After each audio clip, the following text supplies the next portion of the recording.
येशूने केली, नव जीवन येशूने दिले, पापांची क्षमा येशूने केली, नव जीवन येशूने दिले. आम्ही आभारी रे, आभारी मानतो येशूला, आम्ही आभारी रे, आभारी मानतो येशूला.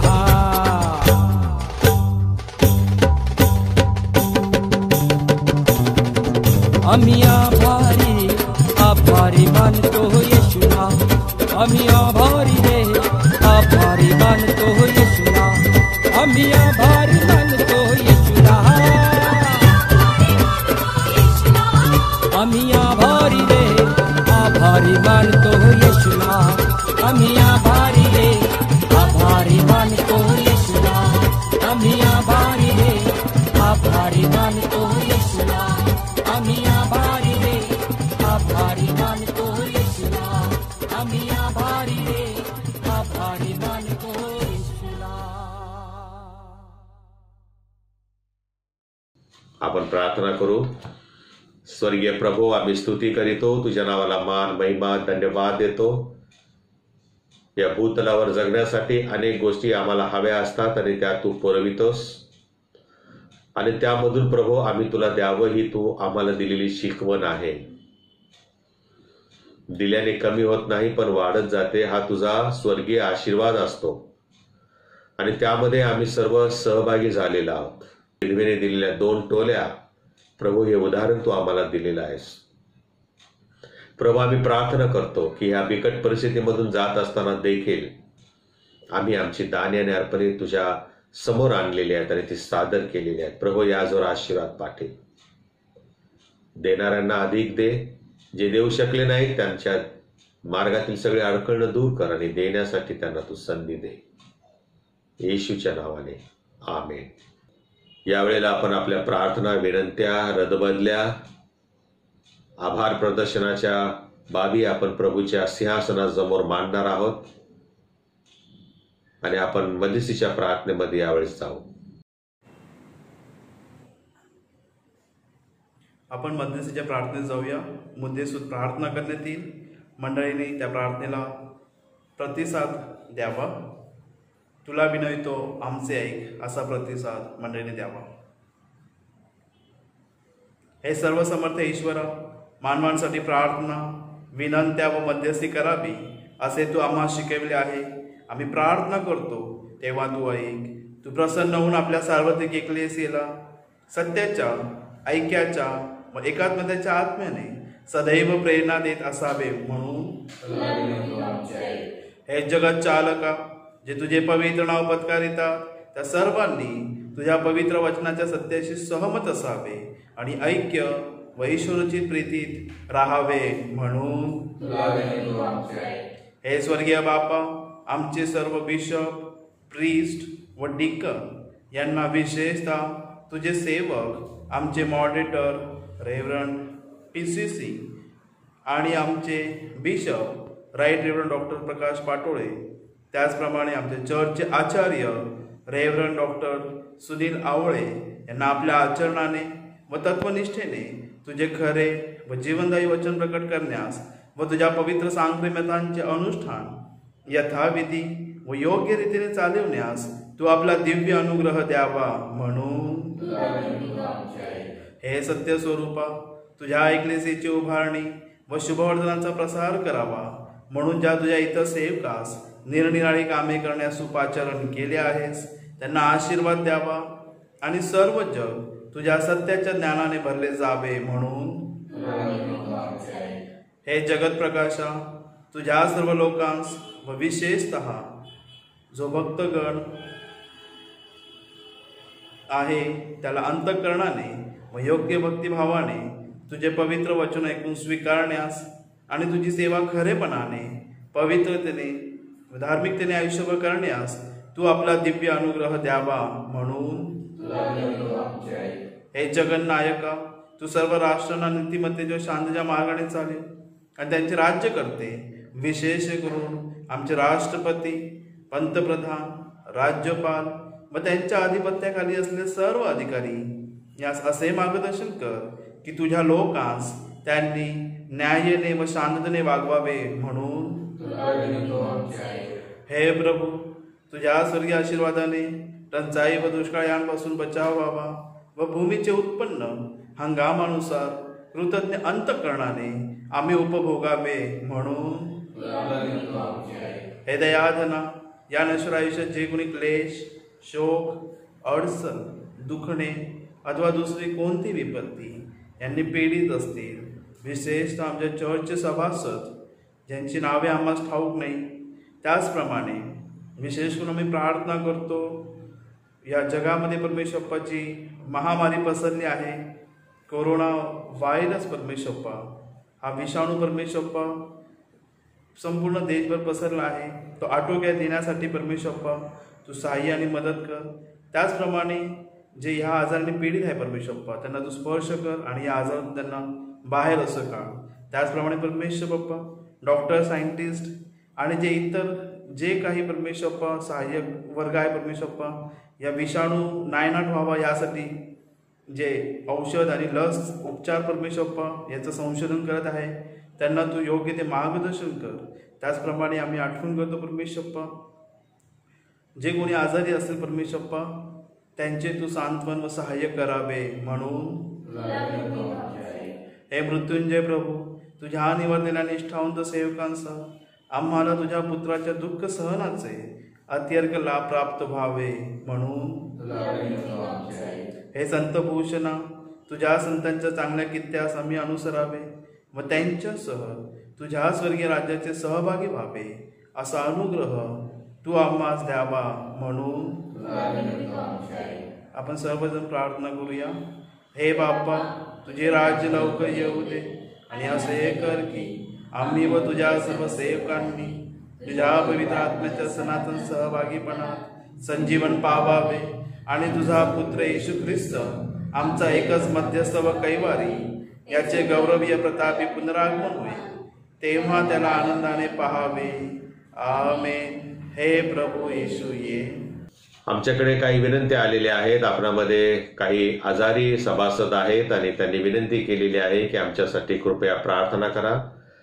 त्यामध्ये आपल्या मंडळीचे ज्येष्ठ सभासद राजेशबाई कंक यांना प्रभूने गेल्या आठवड्यामध्ये दवाखान्यात असताना शक्ती दिली, आरोग्य दिलं, घरी सुखरूप आणलेलं आहे. त्यांच्यासाठी आपण प्रभूजवळ आभार मानणार आहोत.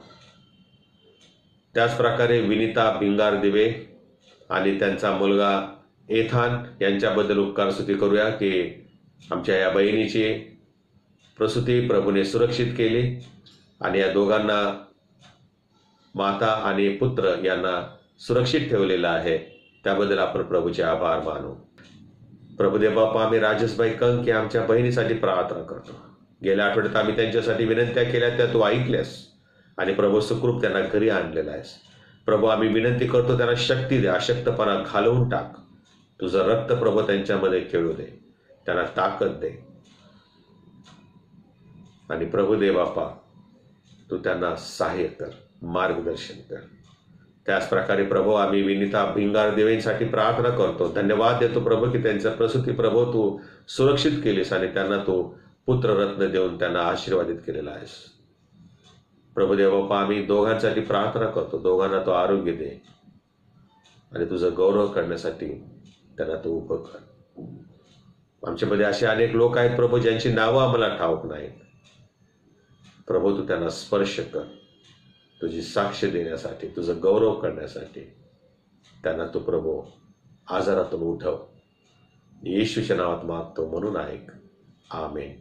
यावेळेला आपण प्रभूने शिकवलेली प्रार्थना म्हणू. हे आमच्या स्वर्गातील बापा, तुझे नाम पवित्र मानले जाओ, तुझे राज्य येवो, जसे स्वर्गात तसे पृथ्वीवर. तुझ्या इच्छेप्रमाणे हो. आमची रोजची भाकर आज आम्हास दे आणि जसे आम्ही आमच्या ऋण्यास ऋण सोडले आहे तशीच तो आमचे ऋणे आम्हास सोड आणि आम्हास परीक्षेत आणू नकोस तर आम्हास वाईटापासून सोडव, कारण की राज्य, सामर्थ्य आणि गौरव ही सर्व काळ तुझीच आहेत. आमेन. आपण आशीर्वाद घेऊया. आणि आता देवज बाप याची प्रीती, देवज पुत्र प्रभू श्री ख्रिस्त याची कृपा आणि शांती, देवज पवित्र आत्म्याची सहभागिता आम्हा सर्वांसह देवाच्या लेकरांसह आता आणि सदा सर्व काळ असो. आमेन. आता आपण सुवंद्य देवा हे गीत गाऊ आणि आपली आजची भक्ती आपण समाप्त करू.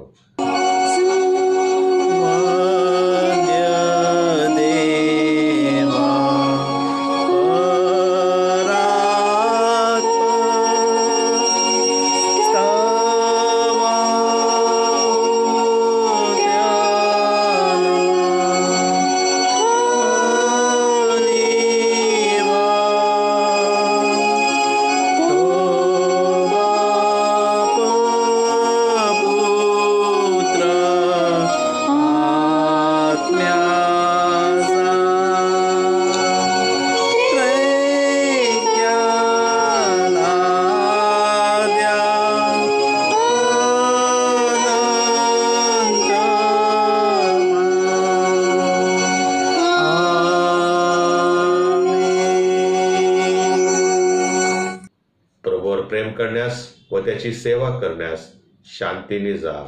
ख्रिस्ताच्या नावाने. आमेन.